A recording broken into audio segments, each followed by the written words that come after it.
तो आज की वीडियो में हम बात करेंगे हमारे इंडियन कॉन्स्टिट्यूशन में हुए इम्पोर्टेंट अमेंडमेंट्स के बारे में, जो कि इंडियन पॉलिटी का एक बहुत इंपॉर्टेंट टॉपिक है और ये यूपीएससी और किसी भी एग्जामिनेशन के लिए जिसमें इंडियन पॉलिटी के क्वेश्चन आते हैं बहुत ज़रूरी है। तो इस वीडियो को पूरा देखना, क्योंकि हमने हर एक अमेंडमेंट को अच्छे से एक्सप्लेन किया हुआ है जो भी इम्पोर्टेंट हैं किसी भी एग्ज़ाम के लिए। तो सबसे पहले आज तक हमारे कॉन्स्टिट्यूशन में कितने अमेंडमेंट हुए हैं, इस क्वेश्चन का आंसर दें तो 104 अमेंडमेंट आज तक हमारे कॉन्स्टिट्यूशन में हो चुके हैं। और इन सभी अमेंडमेंट की वजह से हमारे इंडियन पॉलिटी में और इंडियन कॉन्स्टिट्यूशन में बहुत सिग्निफिकेंट चेंजेस आए हैं। अब हम एक एक करके इन अमेंडमेंट्स के बारे में डिस्कस करेंगे जो भी इम्पोर्टेंट अमेंडमेंट्स हैं। तो यहाँ पर हम सबसे पहले बात करते हैं फर्स्ट अमेंडमेंट एक्ट की, जो कि 1951 में हुआ था। इसमें क्या प्रोविज़न ऐड किए गए थे कि स्टेट को एम्पावर किया गया था ताकि वो स्पेशल प्रोविज़न्स बना सके advancement of socially and backward classes के लिए, यानी जो आर्थिक और सोशली जो बैकवर्ड हैं उनके लिए यहाँ पर कुछ काम कर सके, गवर्नमेंट रूल्स बना सके। और 9th शेड्यूल को यहाँ पर ऐड किया गया था। 9th शेड्यूल को ऐड करने का रीज़न था लैंड रिफॉर्म्स को इम्प्लीमेंट करना। देखिए 9th शेड्यूल का रूल क्या है। 9th शेड्यूल में अगर हम किसी आर्टिकल को या किसी भी लॉ को ऐड कर देते हैं तो अगर वो एफआर को हैम्पर करता है, यानी उससे किसी का एफआर वायलेट होता है, तो फिर भी वो लॉ वैलिड माना जाएगा, उसे डाउन नहीं किया जा सकता। इसलिए 9th शेड्यूल में लैंड रिफॉर्म्स को ऐड किया गया था, क्योंकि लोगों का राइट टू प्रॉपर्टी यहाँ पर वायलेट हो रहा था। तो यहाँ पर जो रिस्ट्रिक्शन थे उनको रीज़नेबल और जस्टिसेबल बना दिया था, और इससे गवर्नमेंट को एक वैलिडिटी मिल गई थी ताकि वो किसी भी ट्रेड को या किसी भी बिज़नेस को नेशनलाइज कर सके, और किसी का उसमें violation of right of trade और बिज़नेस भी किसी का वायलेट नहीं होगा। अगर होता भी है तब भी उसे वैलिड यहाँ पर कहा जाएगा। अब बात करते हैं सेकंड अमेंडमेंट के बारे में। सेकंड अमेंडमेंट में यहाँ पर स्केल ऑफ रिप्रेजेंटेशन जो लोकसभा में कोई भी मेंबर करता है, एक मेंबर जो है वो 7.5 लाख से भी ज़्यादा पीपल को रिप्रेजेंट कर सकता है। ये यहाँ पर अमेंडमेंट किया गया सेकंड अमेंडमेंट ऑफ 1952 में। 7th अमेंडमेंट एक्ट हमारा बहुत इंपॉर्टेंट है, इसको आप समझ लीजिए। 7th अमेंडमेंट एक्ट 1956 में हुआ था। इसमें क्या ऐड हुआ था कि 2 या 2 से ज़्यादा स्टेट के लिए एक कॉमन हाई कोर्ट यहाँ पर बनाया जा सकता है या हो सकता है, क्योंकि ओरिजिनल कॉन्स्टिट्यूशन में ये कहा गया था कि हर स्टेट के पास अपना एक हाई कोर्ट होगा, बट ये पॉसिबल नहीं हो पा रहा था। इसलिए गवर्नमेंट ने ऐसा किया कि 2 या 2 से ज़्यादा स्टेट भी एक कॉमन हाई कोर्ट अपना शेयर कर सकते हैं। और साथ ही में पहले हमारा जो 1956 से पहले जो स्टेट्स थे वो 4 क्लासेस में डिवाइडेड थे, ABCD कैटेगरीज़ में, उसे अबॉलिश कर दिया गया यहाँ पे, और 14 स्टेट्स और 6 यूनियन टेरिटरीज़ को यहाँ पर बनाया गया। ये हुआ था स्टेट रीऑर्गेनाइजेशन एक्ट के थ्रू। और इंट्रोडक्शन ऑफ यूनियन टेरिटरीज़ यहाँ पर पहली बार UT को यहाँ पर इंट्रोड्यूस किया गया था इंडिया में। अब हम बात करते हैं 9th अमेंडमेंट के बारे में। 9th अमेंडमेंट एक एग्रीमेंट के बदले हुआ था। इसमें एक एग्रीमेंट था पाकिस्तान के साथ, इंडो पाक एग्रीमेंट ऑफ 1958। इसमें कुछ इंडियन टेरिटरी को एडजस्ट किया गया था। बेरुबरी यूनियन जो कि वेस्ट बंगाल का एक पार्ट हुआ करता था, उसे इंडियन टेरिटरी से पाकिस्तान को दे दिया गया था, और त्याग करके, यानी सेल्फ मतलब सेक्रीफाइस कर दिया था, हमारी गवर्नमेंट ने डोनेट कर दिया था एक तरीके से। अब अगले जो कुछ अमेंडमेंट्स हैं, ये नए नए जो स्टेट्स जो नए टेरिटरीज़ इंडिया में ऐड किए गए थे उनके बारे में हैं। 10th अमेंडमेंट में देखिए किसको ऐड किया गया था, दादरा नगर और हवेली को इंडियन यूनियन का एक पार्ट यहाँ पर बना दिया था 10th अमेंडमेंट एक्ट के थ्रू। 12th अमेंडमेंट के थ्रू 1962 में गोवा और दमन एंड दीव को इंडियन यूनियन का एक पार्ट बना दिया था। 13 अमेंडमेंट एक्ट में नागालैंड को फॉर्म किया गया था और इसको स्पेशल स्टेटस दिया गया था आर्टिकल 371A में। तो यहाँ पर ध्यान रखना कि कब गोवा को यहाँ पर ऐड किया गया, दमन दीव को और दादरा नगर हवेली को, ईयर ध्यान रखिएगा, और अमेंडमेंट के बारे में यहाँ पे आपको ध्यान रखना है 10th एंड 12th। अभी और स्टेट है हमारे पास जिसे ऐड किया गया था।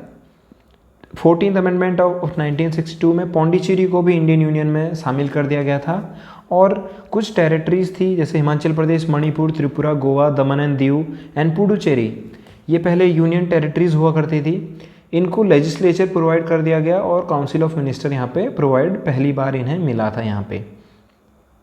तो यहाँ पर 19th अमेंडमेंट हम आगे बात करते हैं जो 1966 में आया था। इसमें सिस्टम ऑफ इलेक्शन ट्रिब्यूनल्स को अबॉलिश किया था और हाई कोर्ट को ये रिस्पॉन्सिबिलिटी दी थी, ये पावर दी थी कि वो इलेक्शन के पेटिशंस को यहाँ पर लोगों की सुने। मतलब इससे पहले एक इलेक्शन ट्रिब्यूनल थी जो कि इलेक्शंस में हुए जो भी डिस्प्यूट थे उनको सुनती थी, उनको देखती थी, बट ये अबॉलिश कर दिया गया और हाई कोर्ट को ये पावर यहाँ पर दे दी थी कि वो उन पेटिशंस को यहाँ पे सुन सके। अब बात करते हैं 21st अमेंडमेंट एक्ट के बारे में।